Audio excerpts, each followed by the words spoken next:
زمانہ جاہلیت کا واقعہ ہے کہ ایک خاتون اپنے سسرالی قبیلے سے اپنے میکے کے قبیلے کی طرف جا رہی تھی۔ ساتھ ان کا کوئی 9-10 سال کا بچہ بھی تھا۔ رات کو اس قافلے نے ایک جگہ پڑاؤ کیا۔ قریب کے ایک قبیلے نے اس قافلے پر حملہ کر دیا اور ان کا سارا مال و اسباب لوٹ لیا اور بچوں کو، خواتین کو قیدی بنا لیا۔ قیدی بننے والوں میں وہ بچہ بھی شامل تھا۔ ان لوگوں نے اسے مکہ میں جو اس وقت سب سے بڑا میلہ لگا کرتا تھا، عکاظ کا میلہ، وہاں جا کر اس کو بیچ دیا۔ وہاں ام المومنین حضرت خدیجہ رضی اللہ تعالیٰ عنہ کے بھتیجے حکیم بن حزام نے اس بچے کو خرید لیا اور کچھ عرصے بعد تحفے کے طور پر حضرت خدیجہ کی خدمت میں پیش کر دیا۔ جب حضرت خدیجہ کا نکاح ہمارے آقا و مولا حضرت محمد صلی اللہ علیہ وسلم سے ہوا تو انہوں نے اس بچے کو، اس غلام کو تحفے کے طور پر نبی پاک صلی اللہ علیہ وسلم کی خدمت میں پیش کر دیا۔ یوں یہ بچہ بارگاہ نبوی میں ایک غلام کی حیثیت سے رہنے لگا۔ دوسری طرف اس بچے کے خاندان والے، اس کے والدین، ان کی حالت ظاہر ہے کہ ناقابل بیان تھی۔ ہم خود سوچ سکتے ہیں کہ ہمارا کوئی بچہ اگر کہیں کھو جائے اور ہمیں کوئی خبر نہ ہو کہ وہ کس حال میں ہے تو کیا صورتحال ہو سکتی ہے ہماری۔ بالکل اسی قسم کا حال ان لوگوں کا تھا۔ بہت کوشش کی انہوں نے، ہر جگہ، ہر علاقے میں جا کر بچے کو تلاش کرنے کی، بہت سر پیر پٹکے۔ جو بچے کے والد تھے وہ شاعر تھے، انہوں نے بہت سے درد انگیز شعر کہے اس کی جدائی میں، لیکن بہت ناقابل بیان حالت ہونے کے باوجود اس بچے کا کوئی نام و نشان ان کو نہ مل سکا۔ بالآخر حج کے دنوں میں اسی بچے کے قبیلے کے کچھ لوگ حج کے لیے جب مکہ مکرمہ میں گئے، انہوں نے وہاں اس بچے کو دیکھا اور واپس جا کر اس کے والدین کو بتایا کہ وہ بچہ تو وہاں ہے اور فلاں شخص کا غلام ہے۔ تو اس بچے کے والد اور چچا بہت سا فدیہ اس کو چھڑانے کے لیے اپنے ساتھ لے کر تو فوراً مکہ میں نبی پاک صلی اللہ علیہ وسلم کے پاس حاضر ہوئے۔ وہاں جا کر انہوں نے نبی پاک صلی اللہ علیہ وسلم سے عرض کیا کہ ہمارا ایک بچہ بکتے بکاتے آپ کی خدمت میں حاضر ہو چکا ہے، تو ہم اس کے باپ اور چچا ہیں، آپ جو کچھ بھی ہم سے لینا چاہیں لے لیجئے اور اس بچے کو مہربانی فرما کر آپ ہمارے حوالے کر دیے۔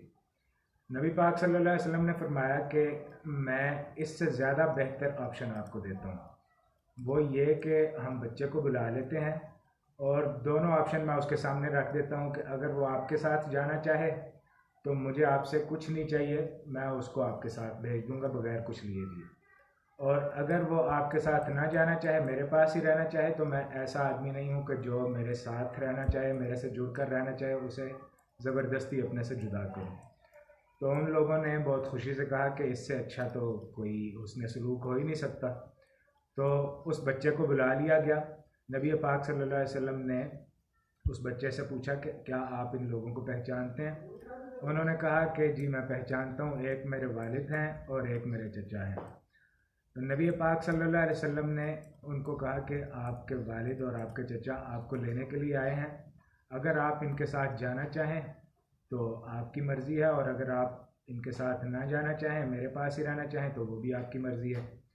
تو اس بچے نے کہا کہ میں آپ صلی اللہ علیہ وسلم کو چھوڑ کر اب کسی اور کے ساتھ نہیں جانا چاہتا۔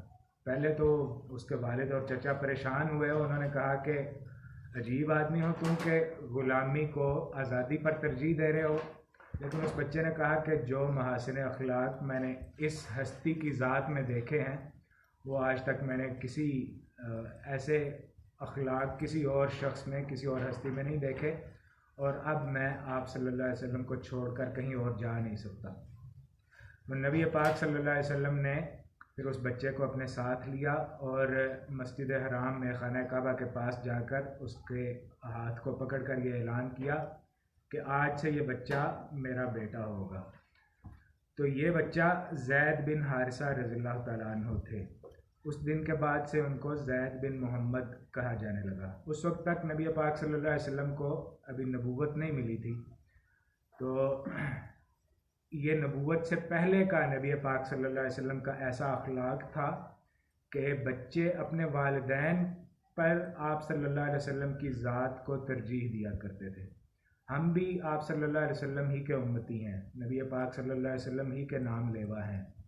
ہمیں ظاہر ہے کہ آپ صلی اللہ علیہ وسلم کی طرح کے اخلاق تو کسی بھی آپ صلی اللہ علیہ وسلم کی امتی میں پیدا نہیں ہو سکتے، لیکن پوری ہمیں کوشش کرنی چاہیے کہ آپ صلی اللہ علیہ وسلم کا جو اسوہ حسنہ ہے، نمونہ ہے، اس کو اپنی زندگیوں میں اسی طرح اختیار کرنے کی کوشش کریں کہ لوگ ہمارے ساتھ جڑنا پسند کریں۔ یہ حضرت زید بن حارثہ بعد ازاں غلاموں میں سب سے پہلے اسلام قبول کرنے والی ہستی بنے۔ طائف کا ایک مشہور واقعہ جو ہے، اس میں حضرت زید بن حارثہ ہی نبی پاک صلی اللہ علیہ وسلم کے ساتھ تھے۔ نبی پاک صلی اللہ علیہ وسلم کی پھوپھی زاد بہن حضرت زینب بنت جہش رضی اللہ تعالیٰ عنہ، جو بعد میں ام المومنین بنی، وہ اس سے پہلے حضرت زید بن حارثہ رضی اللہ تعالیٰ عنہ کے نکاح میں تھی، اور ایک دوسرا نکاح حضرت ام ایمن رضی اللہ تعالیٰ عنہ سے حضرت زید کا ہوا، جو نبی پاک صلی اللہ علیہ وسلم کی آیا تھیں، اور نبی پاک صلی اللہ علیہ وسلم ان کو اپنی والدہ کہا کرتے تھے۔ آپ صلی اللہ علیہ وسلم نے ایک بار فرمایا تھا کہ کوئی شخص اگر کسی جنتی خاتون سے شادی کرنا چاہے تو ام ایمن سے نکاح کر لے، تو حضرت زید رضی اللہ تعالیٰ عنہ نے پھر ان سے نکاح کر لیا، اور اس نکاح سے حضرت اسامہ رضی اللہ تعالیٰ عنہ وہ پیدا ہوئے۔ جنگ موطا میں 3000 صحابہ کرام کو نبی پاک صلی اللہ علیہ وسلم نے اس وقت کی سپر پاور روم کے مقابلے میں بھیجا تھا، اور وہاں جا کر ان کو پتہ چلا کہ ہمارے مقابلے میں 1,20,000 کا لشکر ہے، کہاں 3000 اور کہاں دوسری طرف 1,20,000، کوئی مقابلہ ہی نہیں تھا۔